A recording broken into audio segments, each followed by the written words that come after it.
What's up, guys? Jared Skolnicki here. Today I'm going to walk you through the season pitcher performance game chart spreadsheet.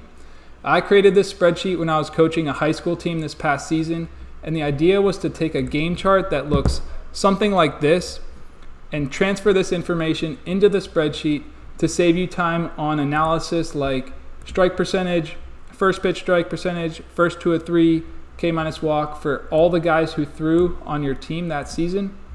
We can also break it down by pitch type, so we can get a look at how many of each pitch that pitcher threw, what the strike percentage was for each pitch, whiff percentage with 2 strikes, batting average, ground ball out percentage, and we can compare this to the entire team to see how that athlete's doing relative to his peers.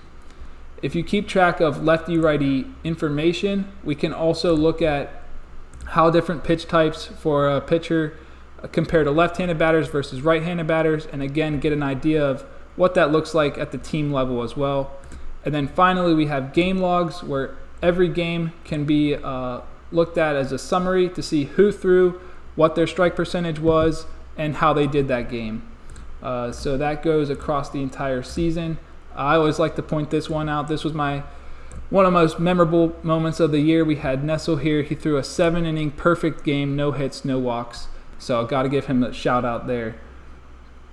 If we go back to the main page, I will show or demonstrate how to actually use this spreadsheet, what the process looks like. So I'm just going to reset all these columns here.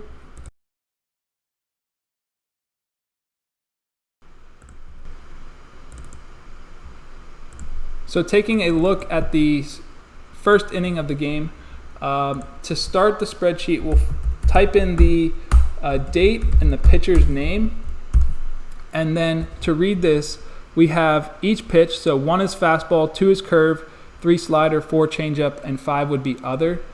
We'll input the pitch type into the column here and then mark whether it was a strike or a ball. So the first pitch was a fastball for a strike, fastball for a strike, curveball for a ball, fastball for a strike, and fastball for a strike.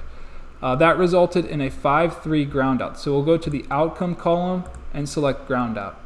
That will then shift the next batter and reset the count, so we can take a look at the next batter here, which was a slider for a ball, fastball for a strike, fastball for a strike. And that resulted in a pop out. And then the last batter of the inning was a fastball for a strike that resulted in a pop out. Now there are some error checks, so this should help when you're navigating the page. Let's say, for example, you mark this as a strikeout swinging. Well, this would let you know, hey, this batter needs 2 strikes in order to strike out. Or, for example, if it was a ball and we marked a single, like, hey, this must be a strike in order for a ball to be in play. So those are just a few error checks that I have that kind of make sure you're going through this correctly. The handedness column here, you'll notice, doesn't have any information yet. To input that, we need to go to the handedness column or the handedness sheet, type in the date of the game, and then we can look at the handedness of each batter marked here and type that information into this column.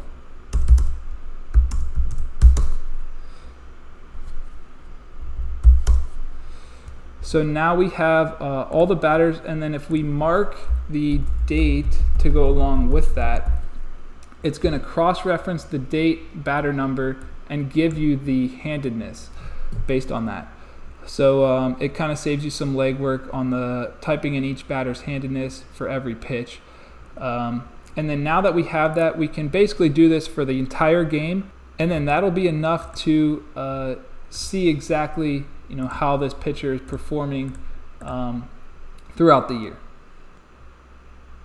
If we go back to the main page, I'm going to input all the information for the whole season again so that we can take a closer look at that real quick. Okay, so now that we have that information in the spreadsheet, we can take another close look at how our pitchers are performing throughout the season.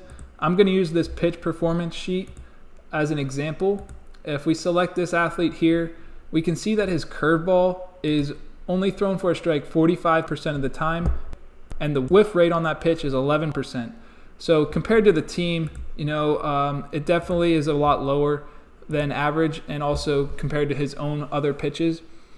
What I would do in this case would just address him and tell him what his curveball is performing like, and also offer suggestions to either improve the pitch or let him know that maybe this shouldn't be a pitch that we should be throwing that often. Instead, we should resort to the slider more because he's able to generate more whiffs and get more strikes with that pitch.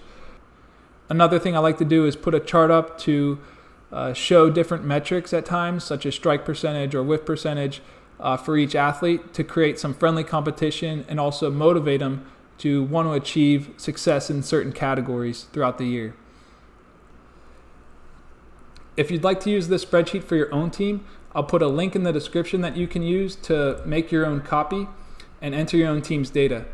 If you run into any problems or issues doing that, feel free to reach out. I'll be happy to help in any way that I can. I hope that this saves you time, and I hope provides a lot of useful insights that you can use for your players to help them get better. So thanks for watching.